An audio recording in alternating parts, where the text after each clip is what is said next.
আজি আমাৰ মথনগুৰি পৰিষদীয় সমষ্টি আৰু হালবাৰী সমষ্টিৰ সভা হ'ল। ৰাইজৰ বহুত উৎসাহ উদ্দীপনা, ইমান গৰম, তাৰ মাজতো 9 বজাৰ পৰাই ৰাইজ আহি উপস্থিত হৈছে। দুইটা সমষ্টিতে আমি জয়লাভ কৰিম। যিমান চমু চাপি আহিছে নিৰ্বাচন উৎসাহ বেছি দেখা পোৱা গৈছে ৰাইজৰ। বিজেপিৰ সভা সমিতিবিলাকত মানুহ বহুত বাঢ়ি গৈছে, আন দলৰ সভা সমিতিত মানুহ কমি গৈছে। তাৰ পৰাই আমি গম পাব পাৰোঁ যে এইবাৰ BTC নিৰ্বাচনৰ ফলাফল কেনেকুৱা হয়। এতিয়া কিমানখন মান আসনমান পাব? মোৰতো আজি লাগিছে যে আমি এতিয়া 20ৰ ওচৰি গৈ পাই গৈছোঁ আৰু 2 দিন আছে। চক অগপৰ জিকিবৰ কাৰণে প্ৰাৰ্থিত্ব দিয়া, গৌতম দাসক হৰুৱাবৰ কাৰণে সেইটো ঠিক পলিটিক্স নহয়। কাৰ হৈ আহিছে, কাৰ হয়, নাঙলৰ নে ট্ৰেক্টৰৰ কিবা মতলবত আহিছে ক'ব নোৱাৰি। অখিল গগৈ মতলব ধৰিব নোৱাৰি। তেওঁতো কৈ আছে, প্ৰমোদ বৰুৱাই কৈ আছে 1 নম্বৰত থাকিব, হাগ্ৰামা মহিলাৰীও কৈ আছে 1 নম্বৰত থাকিব। ৰাইজে কিন্তু ইংগিত দি আছে বিজেপি 1 নম্বৰত থাকিব।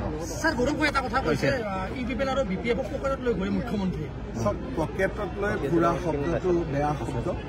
আমি সকলোকে সন্মান কৰিছোঁ, কংগ্ৰেছক বাদ দি। কালি কৈছে যে 10 ডিচেম্বৰলৈকে তাৰিখ দিছে বিজেপিয়ে মুখ্যমন্ত্ৰীৰ পৰা আঁতৰাব। হ'ব, কোনোবা এজনতো বিজেপিৰে হ'ব ন, আপোনাক আঁতৰাব বুলি কৈছে। টেনশ্যন নাথাকে। নৱেম্বৰ মাহত আমি বিধানসভাত প্ৰতিবেদন দিম। কংগ্ৰেছৰ যিটো অৱস্থা হৈছে, BTCত বেয়া হ'বই, এছেম্বলিতো কিমান বেয়া হ'ব আপোনালোকে চিন্তা কৰিব নোৱাৰে। BTRতো আজিতো যেনেকুৱা পৰিৱেশ তেনেকুৱাই লাগি আছে। ইয়াত একো নাই, ডি ভোটাৰৰ এতিয়া সংখ্যাই নোহোৱা হৈ গ'ল। মই মুখ্যমন্ত্ৰী হওঁতে 2.5 লাখ ডি ভোটাৰ আছিল, এতিয়া 30,000 হৈ গ'ল। গৌৰৱ গগৈ আপোনাক কংস মামা কৈছে কালি। চব মামাৰ বহুত প্ৰকাৰ আছে। যাৰ মনটো যেনেকুৱা তেনেকুৱা হ'ব। যাৰ মনটো কলা সি চবত কলা দেখিব, যাৰ বগা সি বগা দেখিব। গতিকে এইটো মানুহে চোৱাৰ কথা।